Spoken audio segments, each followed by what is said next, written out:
kelas 11 MIPA 1 Sekolah SMA 1 Tarakan. Di sini saya ingin menjelaskan tentang teks cerpen atau cerita pendek, yakni merupakan suatu bentuk prosa naratif fiktif. Cerpen dominan singkat, padat, dan langsung pada tujuannya dibandingkan karya-karya fiksi lain yang lebih panjang, seperti novela dan novel. Pada umumnya, isi cerita pendek berpusat pada satu tokoh dan situasi tertentu di mana ada puncak masalah atau klimaks dan penyelesaiannya. Selain itu, di dalam cerita pendek atau cerpen terdapat kurang dari 10.000 kata saja, sehingga cenderung singkat dan padat. Ciri-ciri cerpen. Berikut ini adalah ciri-ciri cerpen pada umumnya. Yang pertama, jumlah kata di dalam cerpen kurang dari 10.000 kata. Yang kedua, isi cerpen bersifat fiktif atau fiksi. Yang ketiga, hanya terdapat satu alur saja atau alur tunggal. Yang keempat, bentuk tulisannya singkat atau lebih singkat dari novel. Yang kelima, isi cerpen umumnya diangkat dari kejadian sehari-hari.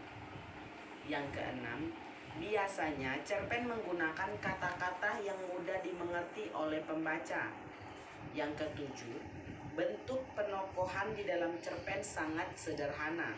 Dan yang kedelapan, cerita pendek dapat meninggalkan kesan dan pesan mendalam sehingga pembaca ikut merasakan isi cerpen tersebut. Struktur cerpen. Di dalam cerpen terdapat 6 elemen penting yang membangun teks cerita pendek tersebut sehingga membentuk suatu cerita yang utuh. Berikut ini adalah struktur cerpen tersebut. Yang pertama, abstrak. Abstrak adalah ringkasan atau inti dari cerpen dan merupakan gambaran awal suatu cerita. Unsur abstrak sifatnya opsional. Dengan kata lain, suatu cerpen boleh saja tidak menggunakan abstrak. Yang kedua, orientasi.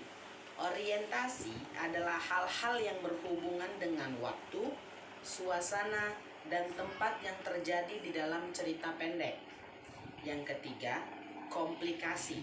Komplikasi adalah urutan berbagai kejadian yang dihubungkan berdasarkan sebab akibat. Kita dapat melihat watak atau karakter suatu tokoh dalam cerpen pada struktur ini. Yang keempat, evaluasi. Evaluasi adalah struktur konflik yang terjadi dan mengarah pada klimaks, serta mulai menemukan solusi atau penyelesaian atas konflik tersebut. Yang kelima, resolusi. Pada bagian ini, si pembuat cerpen akan menjelaskan solusi atau penyelesaian atas masalah yang dialami oleh tokoh di dalam cerpen. Yang keenam, koda.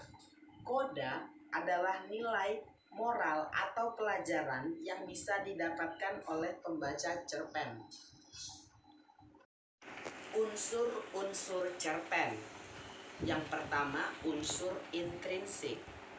Unsur intrinsik cerpen adalah unsur pembentuk cerpen yang berasal dari dalam cerpen itu sendiri.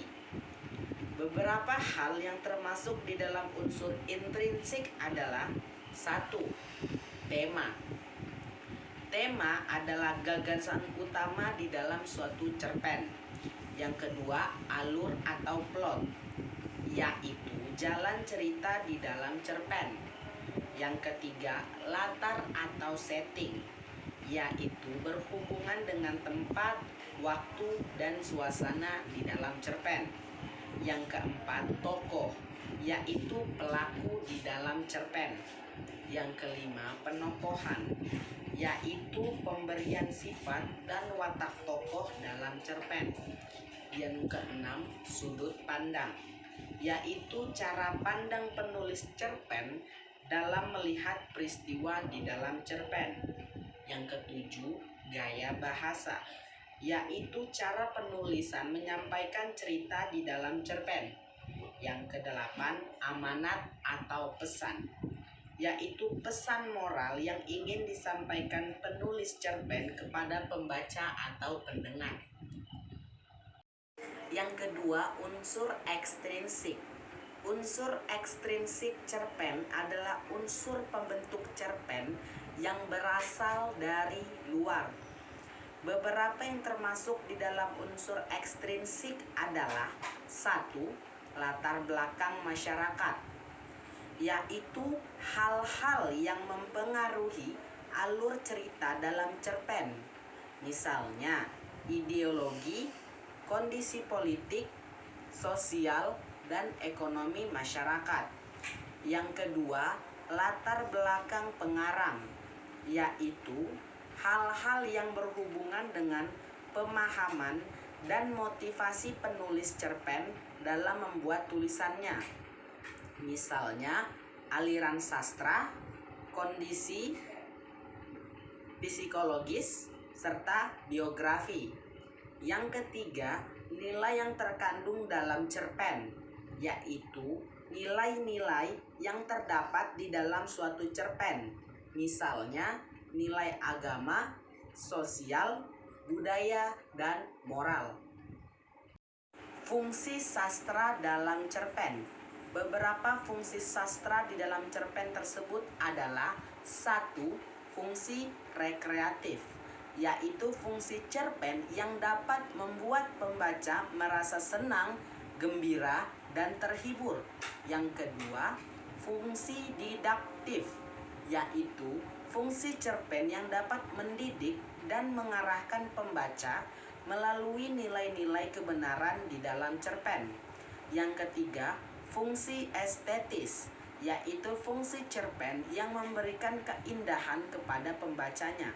Yang keempat, fungsi moralitas, yaitu fungsi cerpen yang memberikan nilai moral sehingga pembaca mengerti moral yang baik dan tidak baik untuk dirinya.